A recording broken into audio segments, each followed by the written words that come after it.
बच्चों, last class में हमने हेनरी फ्योल के सिद्धांत करे थे, जिन्हें प्रबंध के सामान्य सिद्धांतों के नाम से भी जाना जाता है। क्यों कहा जाता है उन्हें प्रबंध के सामान्य सिद्धांत? क्योंकि उन्हें सामान्य परिस्थितियों में भी लागू किया जा सकता है।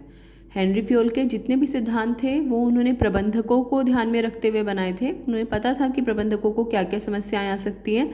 मैंने आपको बताया था उन्हें प्रबंधकों के बारे में ज़्यादा क्यों पता था, क्योंकि उन्होंने अपने कैरियर का बहुत सारा हिस्सा एज मैनेजर व्यतीत किया था। इसलिए वो प्रबंधकों के समक्ष क्या क्या समस्याएं आ सकती हैं उन समस्याओं को अच्छी तरह समझते थे और वो चाहते थे कि हर प्रबंधक के पास उनकी समस्याओं के समाधान हो। चलिए आगे देखते हैं इसमें। अब हम बात करेंगे वैज्ञानिक प्रबंध के सिद्धांत, प्रिंसिपल्स ऑफ साइंटिफिक मैनेजमेंट। ये सिद्धांत समझने के लिए हमें पहले समझना होगा कि वैज्ञानिक प्रबंध का मतलब क्या होता है। पहले तो वैज्ञानिक प्रबंध बनाया किसने? साइंटिफिक मैनेजमेंट किसने बनाया? साइंटिफिक मैनेजमेंट बनाया F.W. टेलर ने। Frederick Winslow Taylor, F.W. Taylor, इन्होंने वैज्ञानिक प्रबंध के सिद्धांत बनाए। इन्हें वैज्ञानिक प्रबंध के सिद्धांतों का जनक कहा जाता है, फाउंडर या father of scientific principles of management. अब यहाँ पर हम पहले समझेंगे कि वैज्ञानिक प्रबंध के सिद्धांतों का मतलब क्या होता है। ये F.W. टेलर के द्वारा दी गई परिभाषा है, इसे नोट कर लीजिएगा। वैज्ञानिक प्रबंध यह जानने की कला है, इट्स एन आर्ट। वैज्ञानिक प्रबंध यह जानने की कला है कि आप श्रमिकों से क्या काम कराना चाहते हैं। What exactly you want people to do, आप लोगों से एग्जैक्टली क्या काम कराना चाहते हैं।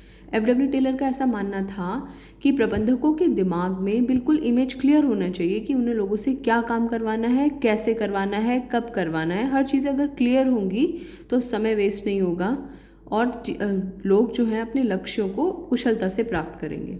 तो श्रमिकों से क्या काम कराना चाहते हैं, और सिर्फ ये नहीं कि ये पता लगाना कि क्या कराना, साथ के साथ यह भी देखना कि वे उस काम को सर्वोत्तम ढंग और कम से कम लागत पर करें। सर्वोत्तम, in the best and the cheapest manner.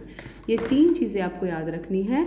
ये पता लगाना कि श्रमिकों से क्या काम करवाना चाहते हैं, और साथ ही साथ में यह देखना कि वे उसको सर्वोत्तम ढंग और कम से कम लागत पर करें। Best and the cheapest manner, ये F.W. टेलर के द्वारा दी गई वैज्ञानिक प्रबंध की परिभाषा है।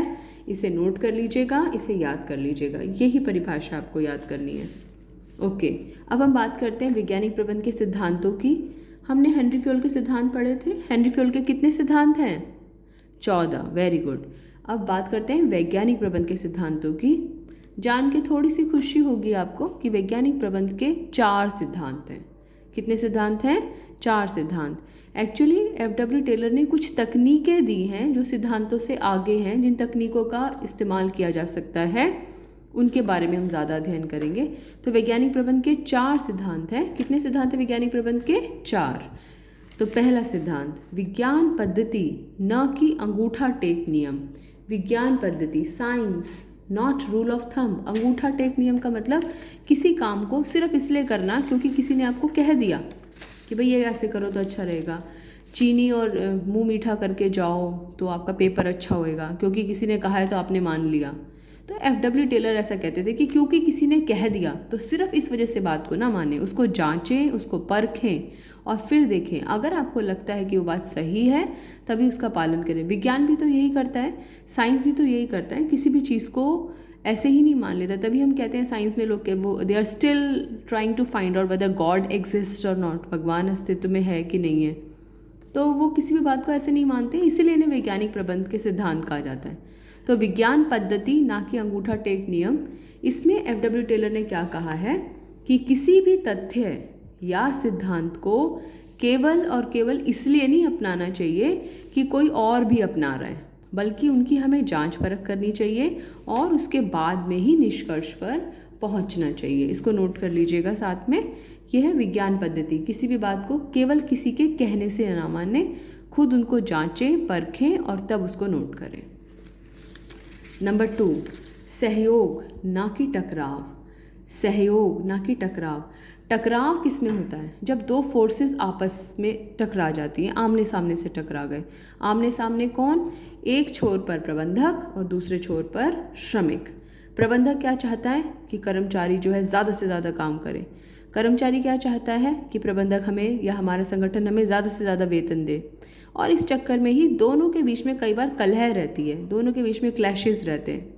तो ये सिद्धांत कहता है कि अगर टकराव होगा, अगर एक्सीडेंट होगा तो दोनों को नुकसान होगा, दोनों को कोई ना कोई प्रॉब्लम होगी, तो टकराव से दोनों को नुकसान होगा। इसलिए दोनों को अपनी सोच में परिवर्तन करने की ज़रूरत है। और दोनों की सोच में परिवर्तन, दोनों कौन? दोनों प्रबंधक और श्रमिक, प्रबंधक और श्रमिक, प्रबंधक को और श्रमिक को, दोनों को ही अपनी सोच में परिवर्तन करने की ज़रूरत है। इस सोच में परिवर्तन को मानसिक क्रांति का नाम दिया गया है। क्या नाम दिया गया है? मानसिक क्रांति। अब मानसिक क्रांति का मतलब क्या है? सोच में परिवर्तन, और वो भी सोच में सकारात्मक परिवर्तन, positive change in the thinking process. क्या चेंज चाहिए? कंपनी सोचे कि अगर प्रॉफिट ज़्यादा हो रहा है, कंपनी का प्रॉफिट बढ़ रहा है, या फिर हम ये कह सकते हैं कि अगर सोच में परिवर्तन होगा तो दोनों को फ़ायदा होगा। क्या फ़ायदा होगा दोनों को? कंपनी का तो प्रॉफिट बढ़ेगा और श्रमिकों के वेतन में वृद्धि होगी। क्यों? क्योंकि अगर कंपनी का प्रॉफिट बढ़ेगा तो उसमें से कुछ ना कुछ हिस्सा कंपनी श्रमिकों को भी देगी, यदि कंपनी चाहती है कि श्रमिक उसके पास ज़्यादा लंबे समय तक रहे।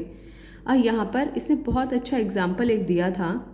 NCERT की बुक यदि आप रीड करेंगे, आप ई पाठशाला डाउनलोड कर सकते हैं अपने मोबाइल फ़ोन में, और उससे आप NCERT की बुक्स पढ़ सकते हैं। हर सब्जेक्ट की NCERT की बुक उसमें अवेलेबल है।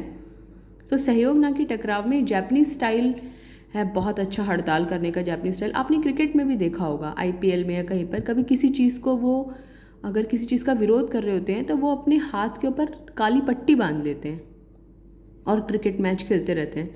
जापान में भी यही होता है। वो क्या करते हैं, जब वो हड़ताल पे जाते हैं ना, तो वो फैक्ट्री में काम करना बंद नहीं करते श्रमिक, वो काम करते रहते हैं। केवल अपने हाथ पर वो एक काला बिल्ला बांध लेते हैं, जो इस बात का संदेश होता है कि वो हड़ताल पे हैं। और एक और ख़ास बात, वो और दिनों से भी ज़्यादा काम करते हैं, और दिनों से भी ज़्यादा मेहनत करते हैं। क्यों करते हैं वो और दिनों से भी ज़्यादा मेहनत?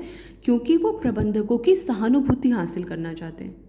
तो वैज्ञानिक प्रबंधन का दूसरा सिद्धांत है सहयोग ना कि टकराव। आपस में लड़े नहीं, बल्कि एक दूसरे का साथ दें, अपनी सोच में परिवर्तन करें, उससे दोनों को फ़ायदा होगा, कंपनी का प्रॉफिट बढ़ेगा और श्रमिकों के वेतन में वृद्धि होगी।